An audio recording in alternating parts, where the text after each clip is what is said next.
sacerdotes religiosos, religiosas, seglares, autoridades, a todos cuantos estáis aquí participando con vuestro interés y vuestra presencia en estas sencillas jornadas que tienen un alto valor dentro de nuestra vida diocesana.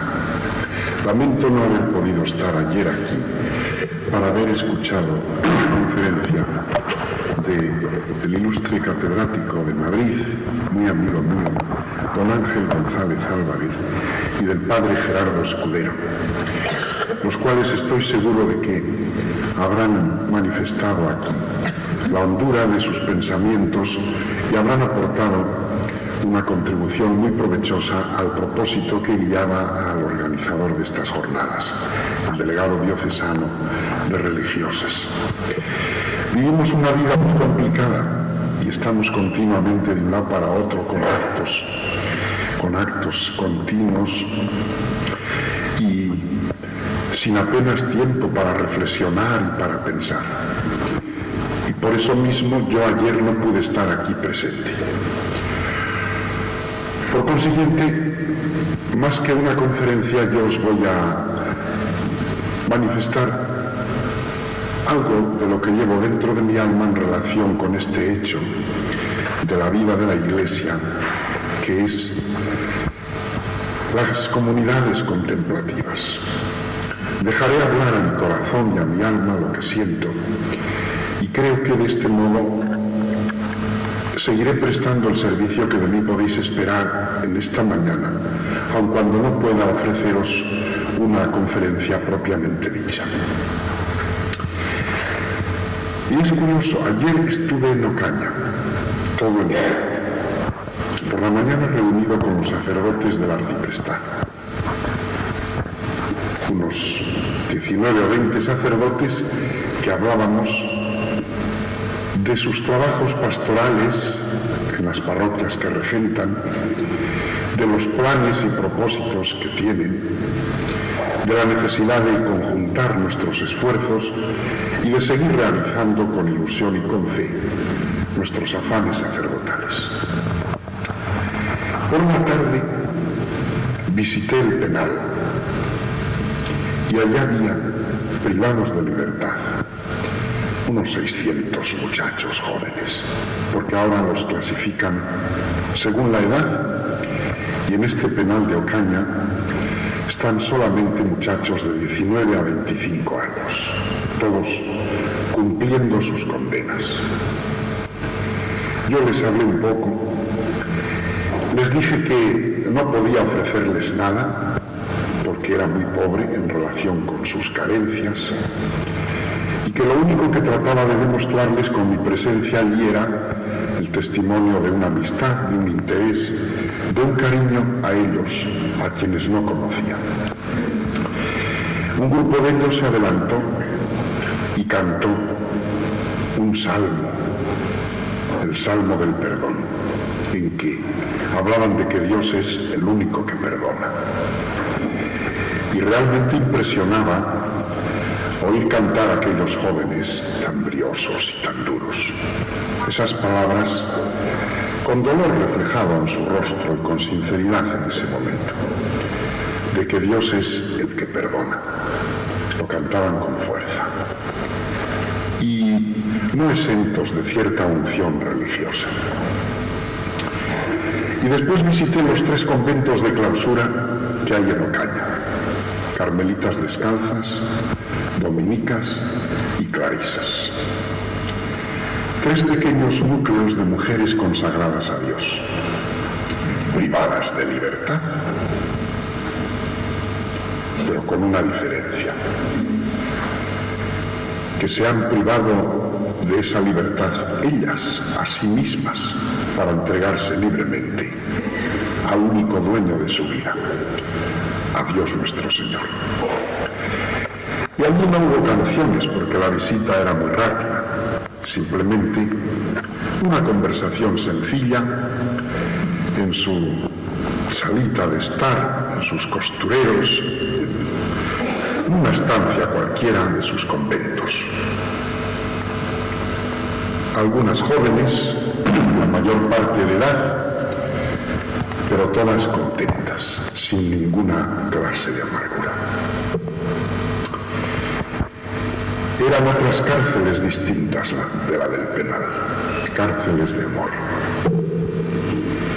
Y al final, el gran acto eucarístico, en esa soberbia plaza mayor de Ocaña, que ofrecía la elegancia de su arquitectura, en una ocasión difícilmente superable para celebrar la Santa Misa allí, con todos los adoradores que habían venido de diversos lugares de España y que se asociaban con los de la Villa y los de Toledo para conmemorar las bodas de Diamante de la adoración nocturna, allí constituida en el año 1897. Era el final de una jornada un poco apretada, en la cual todos estábamos al aire libre y frío de la noche, y en la que todos, en torno al santo sacrificio de la misa, manifestábamos nuestra fe en Jesucristo y nuestro propósito de vivir como consecuencia de esta fe la adoración a Él y el amor entre nosotros y con nosotros los hermanos, que nace del dogma eucarístico, tanto si se considera como sacrificio como si se le considera como sacramento. En fin, yo me reflexionaba después al venir hacia acá, hacia la 1 o las 2 de la noche, y decía: diversos ambientes, diversos paisajes espirituales, materiales también, pero en el fondo de todo, lo mismo. Lo mismo. Con los sacerdotes, hablando de nuestras vidas consagradas a Dios en la misión apostólica sacerdotal por un ideal, Jesucristo, en nombre del cual actuamos como ministros suyos, para ofrecer a Dios, a los hombres, a Dios, el homenaje que nosotros podemos ofrecerle continuamente con nuestro apostolado, y a los hombres los dones de la redención. Con aquellos penados de la prisión de Ocaña, Cristo ausente o deseado o presentido o desconocido, pero el drama de unas vidas jóvenes, en que aparte lo que puede haber en ellos, porque muchas veces lo hay, de alteración e irregularidad, que disminuye mucho la responsabilidad moral de sus delitos. Si nos ponemos a examinar la trayectoria de sus vidas, aparte de eso, y aun a través de lo que pueda haber de actitudes de odio, de recelo contra la sociedad, de repulsa a un orden dentro del cual ellos no han acertado a vivir, al menos hasta aquí. Aparte de esto, una juventud, la suya, una vida alborotada, sin sentido, sin rumbo fijo. Con lo cual están ellos mismos indicando, por la vía contraria, la necesidad de una luz, de una paz en su corazón, de una fuerza que oriente sus vidas. Y esa es también Jesucristo. En las religiosas de clausura, igual.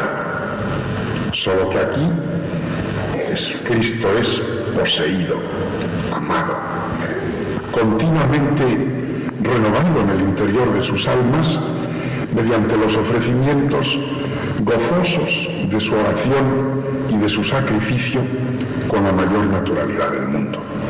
Y por la noche, hombres y mujeres, matrimonios, niños pequeños, jóvenes, religiosos y sacerdotes también, todos mezclados allí en la gran plaza de Ocaña para hablar de Cristo, para recibir la Eucaristía y para seguir comprometiéndonos en un acto religioso a ser buenos. Es decir, que la noche dejaba de ser oscura porque brillaba en la plaza en la luz del Señor. Y en la cárcel no todo eran penas, porque de alguna manera aparecen, aunque sea fugazmente, atisbos de religiosidad y anhelos, que nacen incluso del corazón roto y destrozado de estos hombres jóvenes.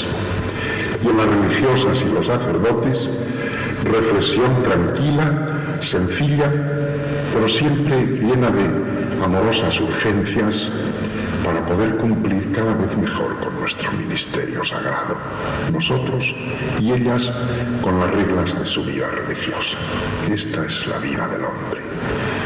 Y esto es lo que aparece en una sociedad cristiana. Cristo siempre por el medio. Cristo anhelado, presentido, pensado, reflexionado, meditado, amado.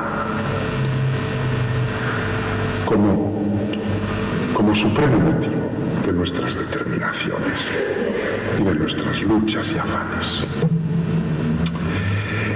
Y con esta composición de lugar a la que la proximidad de este acontecimiento vivido ayer en la jornada que os he descrito me invitaba, yo os hablo ahora un poco concretamente de las religiosas, de estas religiosas de vida contemplativa.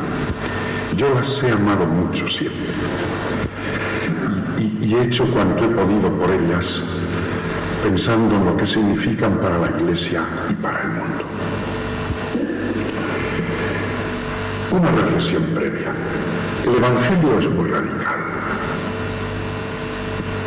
El Evangelio no se contenta con pedir al hombre una mera simpatía. En la determinación gradual de las posibles entregas al Señor, tal como aparecen en el Evangelio, se dibuja como un largo camino, que tiene su expresión más completa y rotunda en ese radicalismo con que el Evangelio llega a decir que hay que dejarlo todo por seguir a Jesucristo. Padres, hermanos, hijos, esposa, bienes, casa, todo. Y hay que coger la cruz y seguirle a Él. Y esto hay que entenderlo no como si fuera algo que se dice a unos pocos. Esto es el Evangelio dicho a todos, a todos. Y esto el Evangelio lo ofrece como actitud que debe estar orientando la vida de todo cristiano seguidor de Cristo, como exigencia de disponibilidad plena, de tal manera que todo cristiano consciente, cuando entiende de verdad el Evangelio y lo ama, debe pensar, a mí se me ha pedido también que esté dispuesto a dejarlo todo. Yo no soy discípulo fiel de Jesucristo si no llego a tener dentro de mí esta plena disponibilidad. Recuerdo este teólogo y moralista belga que murió hace 2 años, Leclerc, como en un libro escrito hace muchos años, bastantes antes del concilio, explicaba así la frase del Señor, dicha al joven del Evangelio: si quieres ser perfecto, vete, vende todo lo que tienes y sígueme. Dice, es demasiado simplista interpretar esto como si solamente fuera aplicable a algunas personas, un pequeño grupo que tienen que seguir los consejos, que luego la gran masa de cristianos no. Esa debe contentarse con los preceptos, no ese es el sentido. Él explicaba muy bien en la forma en que estoy insinuándolo yo ahora con esta idea que os exponía. En realidad, Cristo dice eso a todos como invitación. Lo que ocurre es que en la vida de cada uno no se presentan, por lo menos en la inmensa mayoría, motivos que actualicen esa invitación como para que se le haga urgente a cualquiera. Como actitud disponible debe ser común a todo cristiano. Un cristiano es aquel que sabe que Cristo es todo en la vida, Y por consiguiente, ante el Señor, todo debe ser dejado a un lado si llega el caso. Llegará o no llegará, pero la invitación está hecha. Ahora bien, el cumplimiento de esta invitación, el cristiano normalmente puede hacerlo.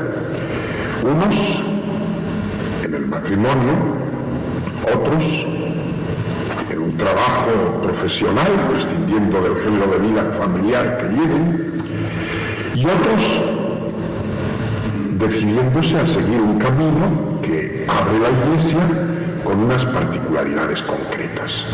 Estos últimos, si sienten en virtud de la gracia de Dios y del carisma que a ellos les hace responder, si sienten que la manera de convertir su disponibilidad en actualidad de entrega es por este camino concreto, lo harán y se sitúan en el lugar más alto de la entrega. Pero no es porque los otros no tengan que hacerlo, sino porque a los otros no se les llama. Pero la misma actitud de disponibilidad interior para que el egoísmo no prenda en sus corazones deben tener con respecto a Cristo.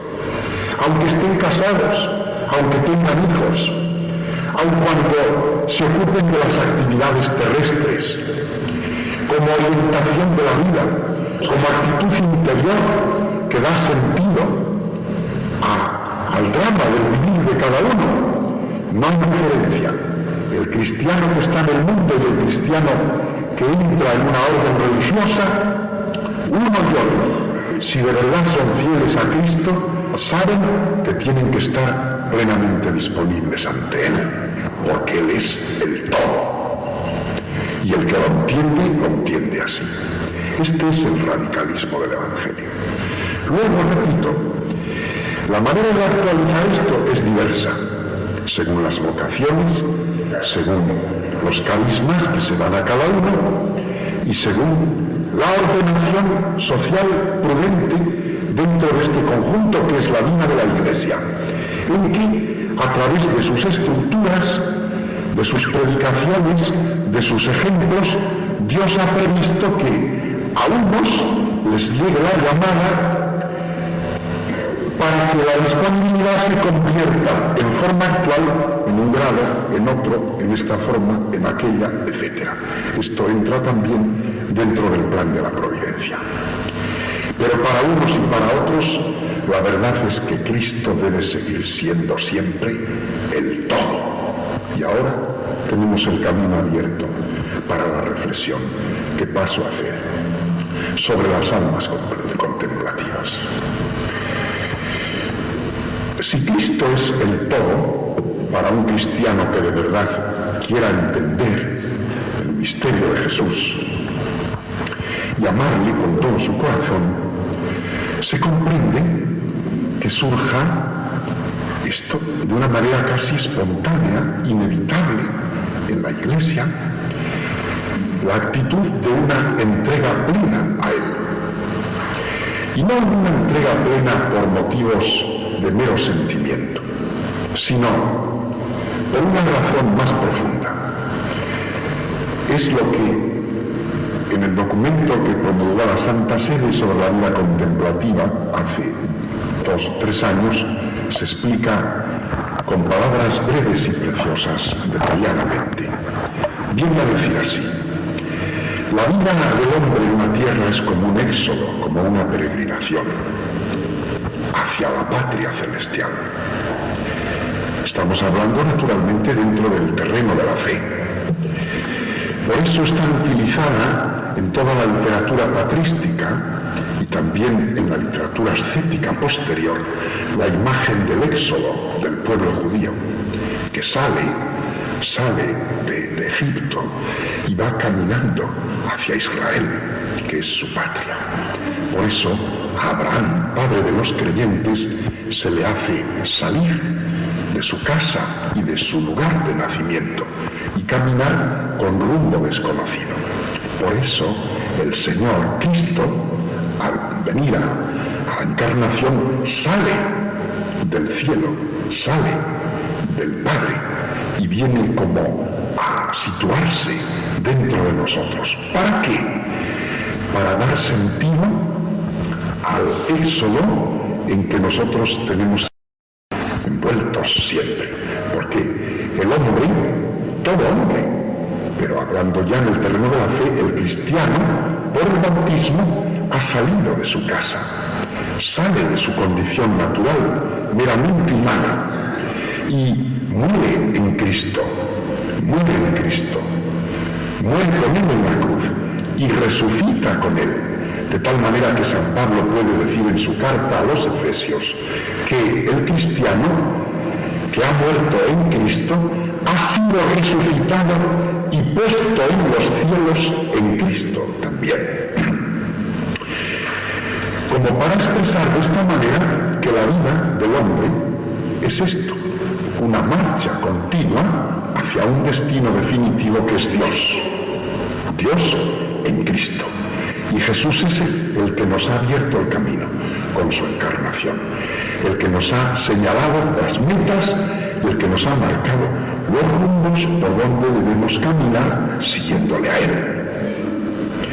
Esta imagen del Éxodo, aplicada a lo que es la vida del cristiano y tomada de esas fuentes bíblicas a que hago referencia, es profundísima y es, por último, la más aplicable a la Iglesia. Porque es la Iglesia, comunidad de los creyentes en Cristo, salvados por Él y redimidos por Él, la que está en una continua marcha. Ahora entendéis por qué se habla tanto ahora como consecuencia del lenguaje conciliar, de la Iglesia que peregrina, de la Iglesia que camina hacia adelante, de que vamos hacia el Padre, etc. Esta es la Iglesia de Jesús. Y dentro de ella los cristianos, conscientes del misterio que la Iglesia vive, nos situamos a sus flancos y, como cogidos de la mano por ella, vamos caminando en medio de nuestras ocupaciones terrestres, en medio de los diversos estados, vamos caminando hacia el Padre, muertos al pecado en el bautismo por Cristo, resucitados por Jesús a la vida de la gracia y con la promesa de la herencia del cielo también ofrecida por nuestro Señor Jesucristo. Y así, llevados de la mano, vamos edificando el mundo, pero con esperanza. Es muy breve nuestra estancia en la tierra, dura poco tiempo. Este mundo es pobre, hay muchas flaquezas, mucho dolor, mucha miseria, mucho pecado, muchos fallos de toda índole. Predomina frecuentemente la oscuridad sobre la luz, viene en crisis por todos los conceptos menos imaginables. Se nos presentan dificultades que torpedean nuestra marcha a cada paso. Y además hay otro peligro, nos ilusionamos, creemos que vamos a ser eternos aquí y luego se nos va la vida en un abrir y cerrar de ojos. Probablemente muchos de los que estamos aquí estamos ya más cerca del juicio final que del bautismo recibido. Todo se nos va rápidamente. Éxodo, camino. Y vamos caminando, llevados por la Iglesia, ¿hacia qué? Hacia el Padre, para que se consuma plenamente nuestra vida de una manera definitiva, cuando llegue ese momento, en la posesión de la verdad de Dios, en la contemplación de Dios, no en una contemplación inerte y pasiva, porque eso no sería la eterna felicidad, sino en la revelación de lo divino, ofrecido al hombre, aquí ya en la tierra por la gracia, como posesión plena en unión con la Trinidad en el cielo. Pues bien, si esto es la Iglesia, los que ahora en el mundo, mientras estamos aquí, con su género de vida, estén esforzándose ya por vivir de una manera semejante a como será la meta lograda, esos no están ya en el flanco de la Iglesia, sino en el corazón. Y aquí la frase de esta charla que a mí me habéis ofrecido. Las almas contemplativas en el corazón del mundo como testimonio y custodio de los valores fundamentales. Esta es la de ayer. Las almas contemplativas en el corazón de la Iglesia realizan la más alta tarea de la comunidad de orantes, que es la Iglesia. Están en el corazón mismo de la Iglesia. Porque el mundo como realidad que camina hacia su destino eterno y la Iglesia como realidad sobrenatural que nos ha acogido por virtud de unas decisiones amorosas de Dios realizadas plenamente por Jesucristo con su redención, es esto. Y a unos y a otros se nos llama con una disponibilidad total inicial, al menos, como actitud lógica con la fe, de tal manera que un cristiano consciente, aunque sea un deportista, un científico, un investigador, un político, un economista, padre de sus hijos, esposo enamorado, el que sea, pero él, puesto a pensar en el sentido de su vida y lo que significa Cristo para él, si es lógico con su fe, tendrá que decir: para mí, no obstante todo esto a lo que yo vivo entregado y que yo amo tanto, Cristo es el todo. Pues si en esta Iglesia a la que yo pertenezco y en la que esto lo encuentro lógico, algún hermano mío da un paso más, no por capricho, no por mera presión del ambiente, sino con una decisión libre, personal, responsable, da un paso más y dice: yo creo tener esta llamada de Dios y quiero consultarlo para obrar prudentemente. Y entonces, en mi vida va a convertirse ya en la actualidad, ahora, en este momento en que estoy viviendo aquí, va a convertirse en algo real y concreto, la aspiración general de todos mis hermanos, la que todos tienen que sentir. Y yo anticipo, con mi muerte y resurrección en Cristo, igual que la anticipa ese otro hermano mío en su vida cristiana en el mundo, yo la voy a anticipar aquí, dedicándome ya a algo que es como una especie de anticipación en el mundo terrestre de lo que tiene que ser la vida de unión con la Santísima Trinidad. Y voy a tener como género de vida lo que es suprema manifestación del éxodo, de la Iglesia caminante, de la Iglesia que va hacia Dios y que de alguna manera ya en este mundo consigue sus objetivos finales, la contemplación del misterio de Dios, poseído y amado, ahora con la esperanza y la caridad que yo puedo tener en este mundo. Esta persona que obra así está situada en el corazón de la Iglesia, y estos son los contemplativos. Después vienen lo que aparece siempre en la vida de los hombres: las imperfecciones, los fracasos, los abusos, la exageración. Puede darse, como puede darse también la mezquindad, la equivocación que se produjo por un modo de obrar precipitado, o el enfriamiento espiritual, y aun dentro de una vida contemplativa puede surgir el egoísmo, las luchas, la enemistad, la falta de amor, o bien como consecuencia de un ambiente social excesivamente favorecedor, determinadas épocas históricas, pues puede venir, como ha sucedido algunas veces en la historia de España, pues excesos de poder por parte de monasterios, de conventos, de órdenes religiosas. Todo esto es la ganga humana que acompaña a los hombres en su marcha por el mundo. Esto es lo que afea el rostro de la historia, tanto en las comunidades religiosas como en las comunidades civiles y humanas. Siempre se da. Pero el hecho de que se den estos abusos nos va a impedir que reconozcamos la grandeza de esa vida de las personas consagradas a Dios. Yo pongo ahora, frente a todos esos abusos, el solo ejemplo de una persona, solo una, Santa Teresa de Jesús. Y yo pregunto, ante una vida así, en la que brilla con una luz tan clara lo que es esto, vivir en el corazón de la Iglesia, ¿tenemos razón para desestimar la vida religiosa de las almas contemplativas por el hecho de que se hayan producido abusos o deficiencias o fallos?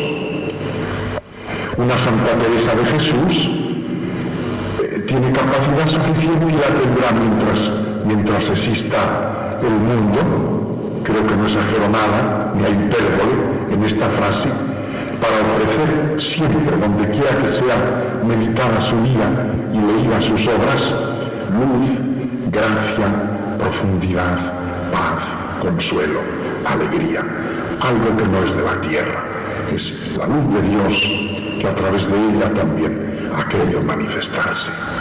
Situada en el corazón, esa mujer santa ha ofrecido a los hombres, incluso en las dimensiones humanas de la existencia de estos, ha ofrecido tantos bienes, tantas riquezas y tan incalculables que no pueden medirse. Y aludo aquí ya a otra reflexión que surge espontáneamente cuando se tocan estos temas. Y es la siguiente. Bien, los contemplativos, dentro de esta visión de lo que es el seguimiento de Cristo y lo que es el misterio de la Iglesia, realizan esta tarea. Éxodo de una vida que va hacia el Padre, entrega total, seguimiento de Cristo. Bien, pero una relación con el mundo. No se encierran ellos en el egoísmo de su perfección deseada y prescinden de los sufrimientos de los hombres. No es mejor, y esta es la dificultad que continuamente se pone hoy como consecuencia de una manera equivocada de entender el concilio y la eclesiología y la espiritualidad de nuestros tiempos. ¿No es mejor dedicarse al apostolado activo? Ahí están los enfermos, nuestros hospitales y nuestras clínicas, las gentes de nuestras barriadas, los niños, a los que no pueden atender las madres que tienen que salir al trabajo, la promoción humana y social del hombre para que se realice plenamente como persona dentro de la sociedad de hoy. ¿No es esto el mejor testimonio de la caridad? La verdadera demostración de que nos interesamos por el hombre.